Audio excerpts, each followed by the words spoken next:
नमस्कार, मैं Manohar Kumar origin physics classes Hilsa से। तो क्लास 12 चैप्टर नंबर 2 संधारित्र आपको हम बताने जा रहे हैं। तो संधारित्र के बारे में हम लोग जानेंगे कि संधारित्र है क्या। कैपेसिटर इसको बोला जाता है, संधारित्र यानी कैपेसिटर। अब हम बात करेंगे कि संधारित्र कहते हैं किसको।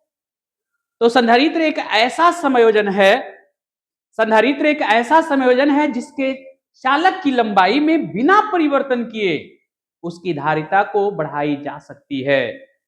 संधारित्र एक ऐसी व्यवस्था है जिसके प्लेट में बिना परिवर्तन किए हुए अधिक से अधिक आवेश को संग्रहित किया जा सकता है, उसे संधारित्र कहा जाता है। फाइनली संधारित्र एक ऐसा संयोजन है, ऐसी व्यवस्था है जिसके चालक की लंबाई में, जिसके प्लेट की लंबाई में बिना परिवर्तन किए उसकी धारिता को बढ़ाई जा सकती है, उसे संधारित्र कहा जाता है।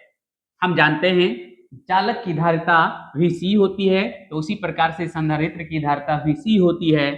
संधारित्र की धारिता C बराबर Q बटा V होता है। और जिस प्रकार से आप पढ़े हैं चालक की धारिता, उसी प्रकार से संधारित्र की धारिता भी फॉर्मूला होता है, मात्रक विमा सब कुछ सेम उसी प्रकार से होता है।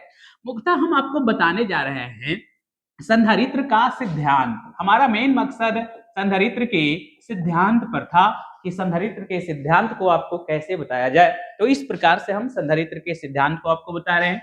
हम यहाँ पे दो प्लेट लेते हैं, प्लेट ए या बी, ये ए लेते हैं और इसको हम प्लेट बी कहते हैं। ये हमारा प्लेट बी है, इसके ऊपर पॉजिटिव चार्जेज हैं और इसके ऊपर निगेटिव चार्जेज हैं। इसको हम आवेशित कहते हैं और इसको हम अनावेशित कहते हैं। इसको आवेशित और इसको अनावेशित कह देते हैं। तो इस प्रकार से हम कह सकते हैं कि संधारित्र की धारिता का फॉर्मूला जो अभी लिखे थे, संधारित्र की धारिता, तो संधारित्र की धारिता C बराबर Q बटा V होता है और इसको हम समीकरण 1 मान के चलते हैं। तो संधारित्र की धारिता C बराबर Q बटा V हो गया। अब हम क्या करते हैं कि संधारित्र के जो दूसरे प्लेट हैं यानी अनावेशित प्लेट, उसको हम पृथ्वी से जोड़ देते हैं, यानी पृथ्वी से संपर्कित कर देते हैं।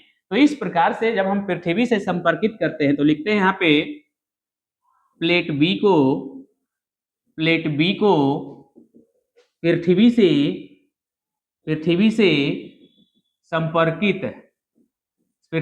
संपर्कित करने पर विभव। तो विभव क्या हो जाएगा, तो पहले का विभव भी देख रहे हैं, अब जब जोड़ा गया तो विभव क्या हो जाएगा, हम माइनस प्लेट से जोड़े हैं तो माइनस भी लिखेंगे और यहाँ पे डैश लगाते हैं, यानी भी डैश हो जाता है। पहले वाला भी और जोड़ने के बाद कितना हो जाएगा, भी डैश हो जाएगा। अतः धारिता कितना होगा, तो धारिता बराबर क्या हो जाएगा, यानी धारिता C डैश मानते हैं, धारिता को क्या मानते हैं, C डैश। तो धारिता C डैश बराबर क्या होगा, तो यहाँ पे हम लिख सकते हैं कुल आवेश बटा कुल विभव, कुल आवेश बटा कुल विभव यहाँ पे हो जाएगा। यानी C डैश बराबर कुल आवेश, आवेश में कोई परिवर्तन नहीं होगा, इसलिए Q बटा कुल विभव यानी पहले का विभव प्लस बाद का विभव यानी चेंज होने के बाद, यानी C डैश बराबर Q बटा V माइनस V डैश हो जाएगा और इसको हम समीकरण 2 कह देंगे। तो इस प्रकार से आपने देखा समीकरण 1 2 कैसे निकाला गया है। समीकरण 1 जो है वह जब पृथ्वी से संपर्कित नहीं किया गया था उस समय की धारिता है, और जब प्लेट बी को पृथ्वी से संपर्कित किया गया है तो विभव माइनस V डैश हो जाता है। अतः धारिता C डैश बराबर कुल आवेश बटा कुल विभव, C डैश बराबर Q बटा कुल विभव है, V plus V minus V dash है। हम यहाँ पे प्लस माइनस हटाएंगे तो माइनस V डैश हो जाएगा। तो इस प्रकार से हम अब क्या करते हैं, समीकरण 2/1 कर देते हैं, समीकरण 2/1। क्यों, क्योंकि समीकरण 2 जो है वो बड़ा है समीकरण 1 की तुलना में, क्योंकि पृथ्वी से जब जोड़ा जाता है तो विभव में वृद्धि होता है, बदलता है, इसलिए समीकरण 2/1 करते हैं। तो समीकरण 2 का लेफ्ट साइड C डैश है और समीकरण 1 का लेफ्ट साइड C है। समीकरण 2 का left side right side Q बटा V माइनस V डैश है और वो हमारा Q बटा V है। इसको अरेंज करते हैं तो C डैश बटा C बराबर Q बटा V माइनस V डैश, गुना V ऊपर चल जाएगा तो Q नीचे आ जाएगा, क्यू क्यू कैंसिल हो जाएगा, सी डैश बटा सी बराबर भी बटा भी माइनस भी डैश हो जाएगा। तो इस प्रकार हम कह सकते हैं कि हमारा जो भी है वह क्या है, बड़ा है किसके तुलना में, तो भी माइनस भी डैश की तुलना में, यानी जब संपर्कित किया गया है उसके तुलना में।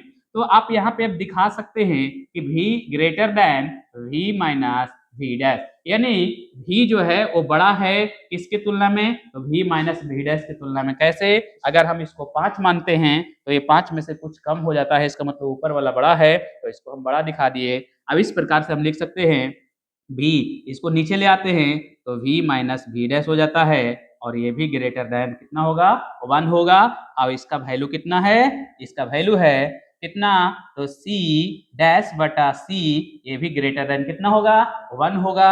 अतः यहाँ पे फाइनली हम बोलेंगे कि c डैश जो है वह, ये c तिरछा गुना हो जाएगा तो क्या हो जाएगा, ग्रेटर देन c, यानी c डैश जो है वो बड़ा है c की तुलना में। तो यही आपका कॉन्सेप्ट है संधारित्र का सिद्धांत का, कि सी डैश जो है वो बड़ा है सी की तुलना में। तो देखिए तुलना यहाँ पे ये करना है कि जब हम पृथ्वी से संपर्कित किए थे तो विभव हमारा क्या है, विभव छोटा है, और पृथ्वी से संपर्कित करने के पहले का जो विभव है वो बड़ा है। लेकिन यहाँ पे धारिता क्या होता है, जब पृथ्वी से संपर्कित किया जाता है तो धारिता बड़ा हो जाता है और पहले की धारिता छोटा हो जाता है।